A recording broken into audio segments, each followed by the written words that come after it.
باتوں پر ہوتا ہے، اور جو چیز اللہ کے نام پر ہونی چاہیے تھی وہ اگر کسی مخلوق کے نام پر ہونے لگ جائے تو اس کے کرنے والے کا اللہ کی نظر میں کوئی مقام نہیں ہوتا، پھر اس کا انجام بھی برا ہے۔ اس کا اندازہ رسول اللہ صلی اللہ علیہ وسلم کی اس حدیث سے کیا جا سکتا ہے۔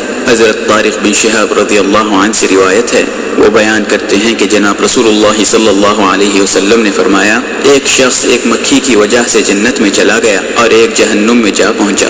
صحابہ نے عرض کیا کہ اے اللہ کے رسول یہ کیسے ہوا؟ آپ صلی اللہ علیہ وسلم نے فرمایا، دو شخص چلتے چلتے قبیلے کے پاس سے گزرے اور اس قبیلے کا ایک بت تھا، وہاں سے کوئی بھی بغیر چڑھاوا چڑھائے گزر نہیں سکتا تھا، چنانچہ ان میں سے ایک کو کہا گیا کہ تم اس بت کے لیے کچھ چڑھاؤ۔ اس نے معذرت چاہی کہ میرے پاس چڑھانے کے لیے کوئی چیز نہیں ہے، تو انہوں نے اس سے کہا کہ تمہیں یہ عمل ضرور کرنا ہوگا اگرچہ ایک مکھی ہی کیوں نہ ہو۔ اس مسافر نے ایک مکھی بھینٹ کر دی اور انہوں نے اس کا راستہ چھوڑ دیا، لہٰذا وہ جہنم میں داخل ہوا۔ پھر اس قبیلے والوں نے دوسرے شخص سے کہا کہ تم بھی کچھ چیز چڑھاؤ۔ اس نے کہا کہ میں غیر اللہ کے نام پر کسی کے لیے کوئی چیز نہیں چڑھا سکتا، تو انہوں نے اس کا سر قلم کر دیا، چنانچہ وہ جنت میں داخل ہوا۔ رواہ احمد۔